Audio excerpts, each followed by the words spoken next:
My name is Tony Litt.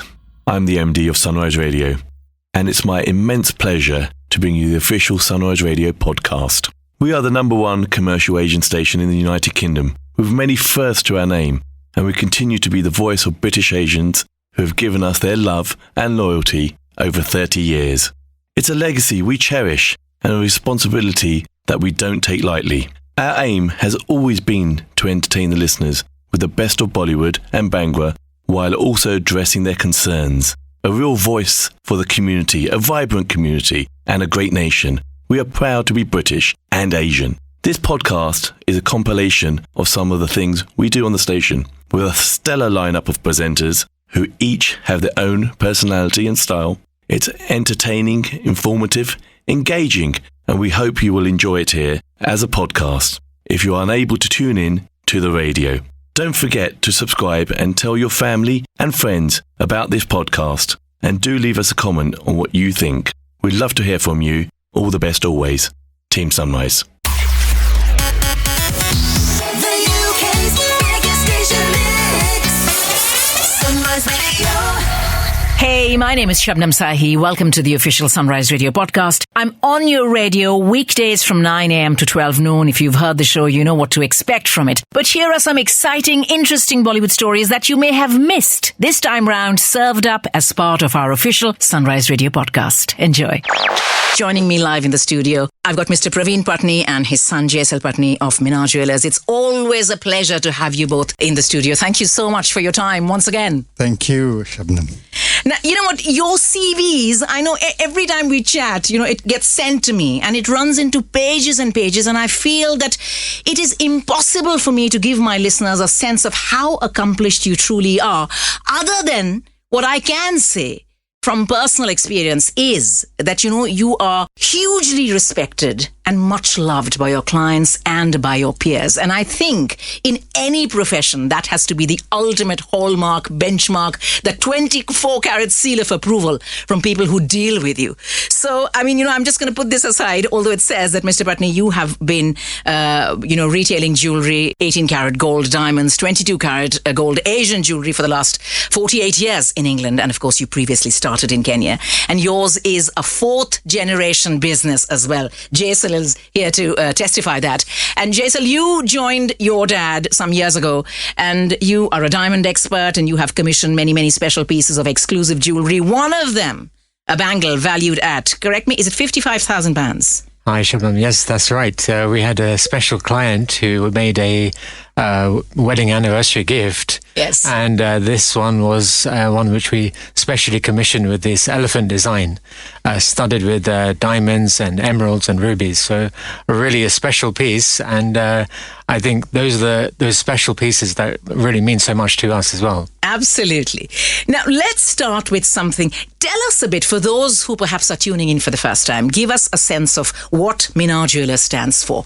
Tell us a bit more about the brand, please. Well, Shabnam, we have spoken about this before, but, Minar Jewellers is a multi-award-winning business. And since 2014, we've been very privileged to have won back-to-back awards. As a 4th-generation business, we've been so, pleased and privileged to have so many wonderful clients, both in the UK and abroad.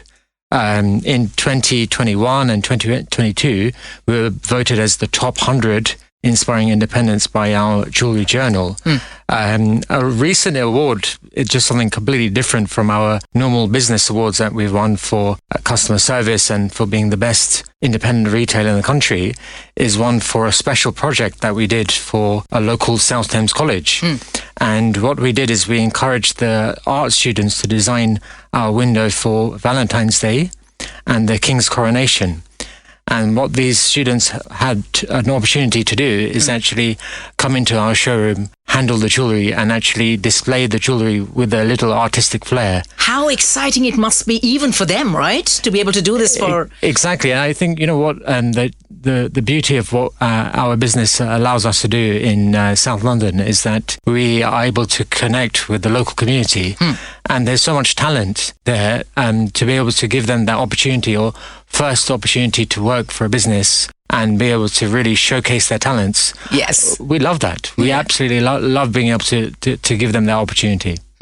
Now, before we get down to the serious stuff, I do also want to talk about, you've just been shortlisted for something which is hugely prestigious. Please tell us what it is. So in our most recent UK Jewellery Awards, we've been shortlisted for 2 awards. One is for our online offering, so minarjewelers.com, and the other one is for our retail offering, so the best independent in the country. So to be amongst the top 5 as an online business and also for an independent retailer, makes us really feel really proud to be one of the only Asian business within that list. So, we feel really proud that we have that support from our client base to get there. It's absolutely phenomenal. Now, Mr. Pravin, let's talk about, you're one business that cares a lot about the people who work for you. You care about where your gems are sourced from.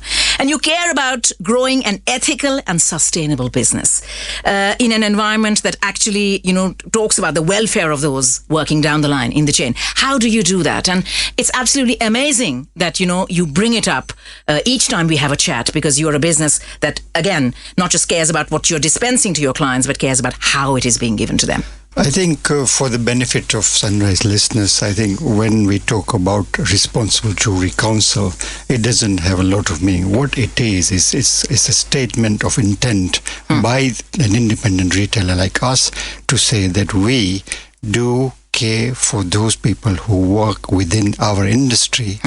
That includes that a statement confirming that there is no child labor used, there is no poor working conditions for people working in the industry, and that all of them who work in the industry, say for example, a new couple comes into the shop to buy a diamond ring, we can guarantee that there's nobody killed or maimed in the process of mining. And it's great to have somebody who is going to wear a diamond for their lifetime, to be assured that nothing untoward has taken place in the course of bringing that diamond mounted on the ring. So we are members of Responsible Jewellery Council, and we are privileged to say that out of almost 4,000 jewelers, there's only 90 independent retailers who passed the audit. We passed in 2016 and now it's all going to be 8 years. And I also am again very honored and privileged to be on the board of directors. So just making this statement, I have a stake. And the stake is that I want to make a difference to the people working within our industry and make sure that whoever comes into our shop knows that everything we sell is ethically sourced and what they are buying is definitely guaranteed. There's no people or no child labor is going to be used in the making of the jewelry that we sell. Fantastic. Now, we were speaking about this earlier. Gold is at a record high and it's growing exponentially. So those of us who wish to get our jewelry evaluated and we want to know what our jewelry is worth, how can Minar help? Shabnam, the really interesting statistic that I saw this morning is that the price of gold has increased from £5.70 per gram to more than £55 per gram.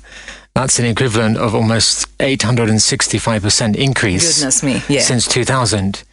And there's not many investments which you could say has produced such a handsome income and a return. And what we've understood is that from our research, the vast majority of our Asian community do not get the jewelry valued for insurance. And really the only time that they find out about the value is when they have had a burglary or a loss. Yes. So we always recommend that every client, no matter how little or how much they have, they should get their jewelry valued. Yes. And we use a registered valuer who's a member of the Institute of Registered Valuer for all of our valuations. And both myself and my father Pravin are experts on how to value Asian jewelry. So what we do is we actually consult and we give guidance to other jewelers, to other valuers within the UK on how to value our Asian jewelry, which is so precious, so unique, so different. And this is where our expertise comes in. And we've also acted as expert advisors to solicitors, H&M Revenue and Customs, the police, and expert witnesses in court cases. So I think, what's really fascinating, particularly about the gold price, is that, you get to wear this jewelry, you get to enjoy it, you get to take it to all these parties. But when you actually decide to sell it after 20 or 30 years, you've got actually more than what you have paid for. Yes. And there's very few things like that you can enjoy, you can wear it, and then you can sell it. Absolutely. And the value goes up exponentially, right? So many Exactly. people look at jewelry as investment in, something that you fall back on when times are hard or when you've tired of a particular design and you want to, swap it for something else. Now, Mr. Pravin, we were talking about, in fact, you gave me a brilliant example of why you think it's important for people to have their jewelry valued, right? Indeed. So could you just give me that story again, please? Yes, indeed. Now, before I go into that, Shabnam, I just want to compliment your presentation. You are such a well-researched presenter, and whenever we actually tune into the radio, we can't switch it off because you got such a variety, and intellectually you're so sound. And I'm not just trying to say this to flatter you. No, but I know that. That means so much to You're me. an absolutely brilliant presenter, and we love listening to you. Thank you so Going much. back to the why people should get their jewelry valued. Now, I'm going to give you an example, a live example of a customer who came into my shop to have jewelry valued. So what I did was I asked the customer, what do you think is the value of your jewelry? Because you would have it insured anyway. And they said, we got it insured for just under £50,000. And then what our value did is what they took the photographs of each and every piece. They wrote a detailed description and did a proper booklet to illustrate each one what it was worth. And the valuation came to £114,000. So if the customer had lost all the jewelry and they were given £50,000, which is very difficult for the insurance to give you the full claim without evidence, then he would be out of pocket by £64,000. Goodness me. And that is the reality of a lot of people who don't know the true value of their jewelry. We would strongly recommend that you go to a professional jeweler who is accredited by various professional bodies to value your jewelry. And once you've done that, you don't pay as much as you think. You should phone me at Minar Jewelers, and I'll be happy to go through the rates, which is very easy and it's not as much as you think. So do let me know if you've got any questions, and we'll be happy to answer those. What do you think? Is it worth investing in gold right now? Shabnam, like all the other investments, investment gold can go up and down. The current statistics prove that over the long term, gold is a very sound investment. And we're not financial advisors, but we know that from our own experience, that gold has proven to be a sound investment over a longer period of time.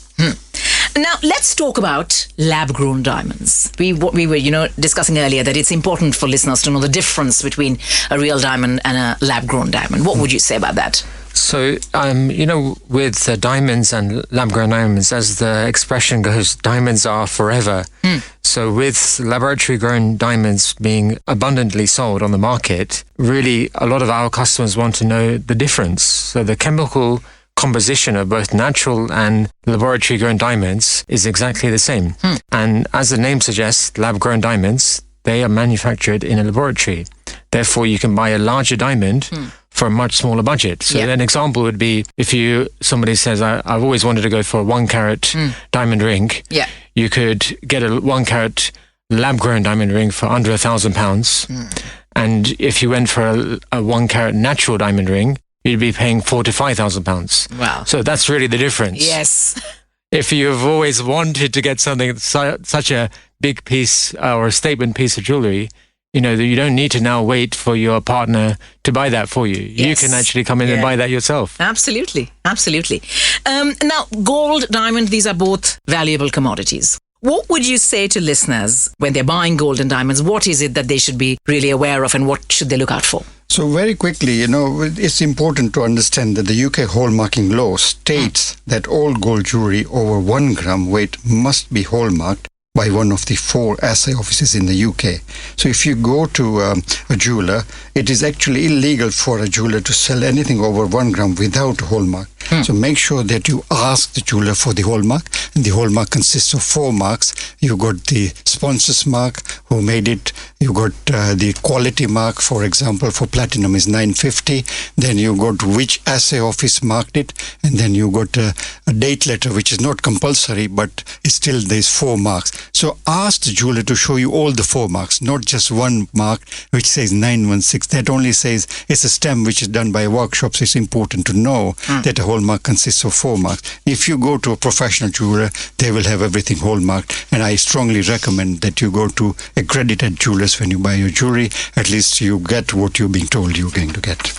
Fantastic. Thank you so much. I know there's so much more that we need to ask you, so which only means we need to have you back in the studio sometime very soon. Mr. Pravin Pattni and Jaysal Pattni of Minar Jewellers, please do contact them. Like they said, it is important for you to value your jewelry, to get it professionally valued and know exactly what it is worth. It's just good to know, right? God forbid you should ever have to sell it or if it gets stolen, but it's just good to know what your jewelry is worth. And I know the last time we spoke, Mr. Pravin, you also spoke at length about the emotional value of jewelry, right? Indeed. Besides just what it costs in pound and pence, stuff that's been passed down generations, just how dear it is to us. And I can vouch for the service that you give because we've had professional dealings and you've been absolutely amazing. I'll very quickly mention, I had this coin, this gold coin in the family, which my mum gave to me saying that, it's been passed down generations, and it had some Urdu words written on it, inscription on it, and very, very kindly, you took it, you got it evaluated. Firstly, we were surprised to find that it was actually 24 karat gold,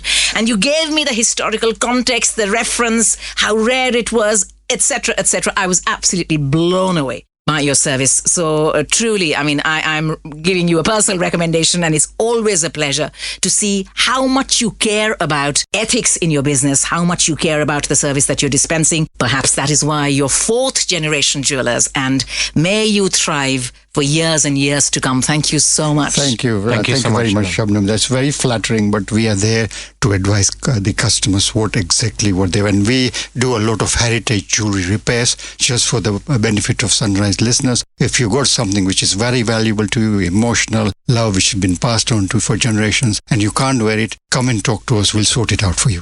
Mr. Pravin Pattni, Jaysal Pattni, thank you so much for joining us. Thank you. You can catch Shabnam Sahi, the ultimate storyteller, weekdays 9 a.m. till 12 noon. The UK's biggest station mix. Sunrise Radio. It's time for Flirty at 8:30. Calling all singles. Are you ready to get flirty at 8:30? Message the studio now and let the love doctor of Sunrise help you find love. Yes, indeed, it's time for Flirty at 8:30, and I've got a lovely guest on the phone. Hello there, Karen. How are you? Welcome to the show. Karen. Hi, Amit. Phew, Hi. phew, you can hear me. Thank God for that. All good on your side? Very good. Thank you so much for just taking part and just having a bit of fun with me. Why not, right? Why not? Thank you for having me on here. Oh, you're welcome, my lovely. So as I did last week, I think you were listening last week, weren't you? And you're like, I could do this. I could do better than Pretty. Yeah, that was until 2 seconds ago, and I was like, should I change my mind or not? No, but I got to tell you a beautiful story, because it's probably one of the best stories that's emerged out of doing this Flirty 8:30. I'm not going to mention any names or anything, but what I will say is that when Pretty came on air last week, I'm not going to, like I said, I'm not going to mention any names. We've had like 2 people come forward for her, but another one was a really interesting one. So someone was listening who's never really listened before, but just happened to be listening at that moment and really liked the sound of her and managed to get her number and contact her. So they're, speaking, I'm not necessarily saying anything's going to happen, but it's just like, it just goes to show the beauty of this process. I think that's such a beautiful story. That is amazing. It's a lovely story. Anyway, Karen, I think you're going to have even more luck now, even more attention. So let's just try this and see what happens. No expectations, but you may as well just do it for a bit of fun, right? So Flirty at 8:30, it is pretty simple. I'm just going to ask you a few questions about yourself, and you never know, your special someone could be listening out there, okay?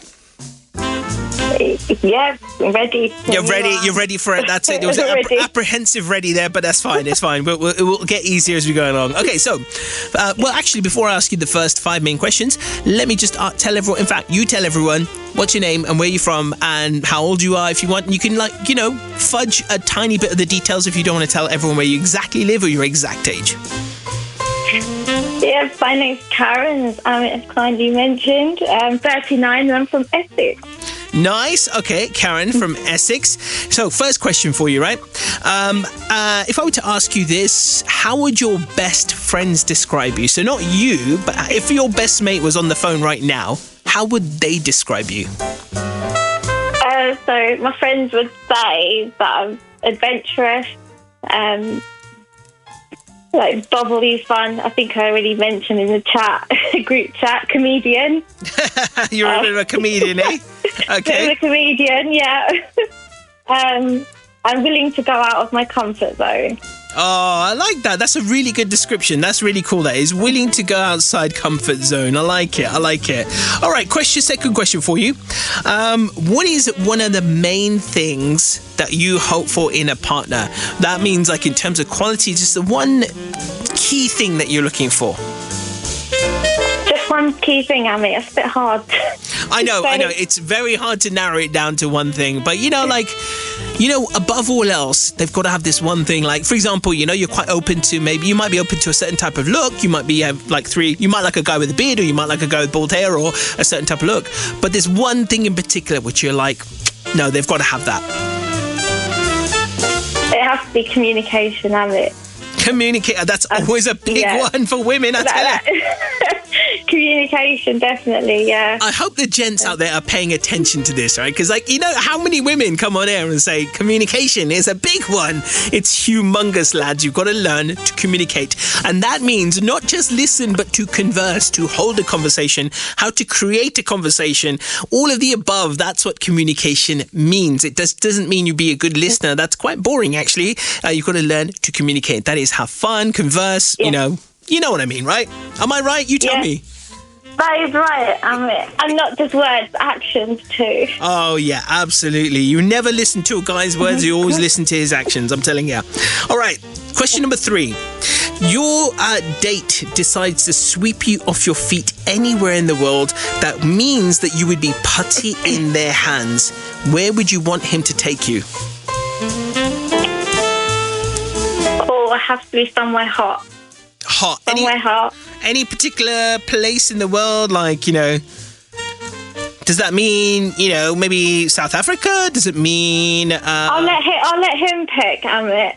But it just has to be hot, but he has to choose somewhere... Hot. And it has to include some sort of activity, because I love my adventures and activities. So. I love it. Because last week we said the same thing. Then we mentioned Mauritius, and then potentially we had someone pop out from Mauritius as well. So you never know. That could also be your dream destination. Who knows? That could be the place where you get married too. Question number 4. If you were to cook your signature dish to impress your date, what would it be? Oh, that's a tough one. I've got a few. Oh, yeah? A woman of confidence. I like it. I've got a few. Not just one, mate. A few. Not just one. It has to be aloo de parathe on Sunday afternoon. What? Aloo what? Aloo de parathe. Oh, aloo parathe. Oh, yeah. Nice. Okay, and not just the dish. Not just the dish, ladies and gentlemen, but actually on the specific day, on a Sunday afternoon too. Yeah. I love it. Okay, so it'd have to be a Sunday afternoon date, and you would make that to impress him. Nice. I think there's quite a few guys out there will be going, like, rubbing their tummies right now going, Karen aloo paratha. Anyway, all right, okay, cool. Last but not least, what would a man need to do to win you over? Like, what's one thing they would have to do that would really impress you, would, like, go out of, like, it would just be like, that's a winner for me? Listening and attention to detail. Ooh, that's actually pretty bog standard, really. I want one thing that's not the usual answer. I want something that's not, like, something particular, like... A man that is working on himself, working to grow, is family orientated. Oh, they're good ones. I like that. Yeah, just looking to be a better version of himself every day. Sweet. All right, cool. I think we've got all the details now. Let's just do a quick recap of Karen from Essex, right? So, how would your friends describe you? You said adventurous. You're a bit of a comedian to your friends, and you're willing to go outside your comfort zone, which I love. That was a beautiful answer. By the way, for being on the spot, you've come up with some brilliant answers today, I have to say. Question 2. What's the one main thing you hope for in a partner? You said communication, and as we did, we elaborated on that quite a bit. Question number 3. If your date could sweep you off your feet to be putty in their hands? Where would you want them to take you? And you said somewhere hot and adventurous. So again, this could be Mauritius, it could be somewhere else, who knows? But hot and adventurous sounds like the type of man you're also after as well, not just the location. Question number 4. Yes, definitely. Definitely, you want a hot and adventurous man too. If you were to cook your signature dish to impress your date, what would it be? And it would be aloo paratha on a Sunday afternoon specifically. Correct? Specifically. Yes, specifically on a Sunday afternoon. That's a new The Indian desi cup of cha. to That's go it. with. That's with a cup of chai, and that's the new one to me. That it's actually got the time in it as well. Okay, and last but not least, what would a man need to do to win your heart? He'd have to be good at listening and attention to detail. But however, over and above that, working on growing himself. That is, of course, like self-improvement, that kind of person, and also family orientated. Did I capture everything? Did I miss anything? Spot on, Amit. You've got it all. There we go, ladies and gentlemen. If you've just joined us and you're wondering what's happening, this lovely lady, this lovely brave soul has just joined me. Her name is Karen. She's from Essex. She is single and she's looking for her special someone.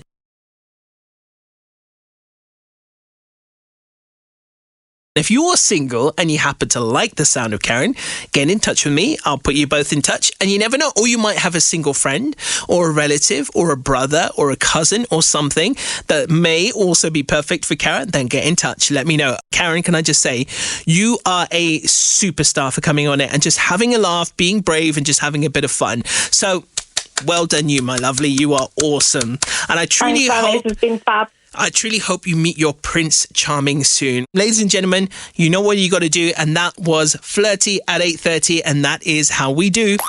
Catch our love guru, Amit Sodha, between 7 p.m. and 10 p.m. every Sunday for that chill out zone.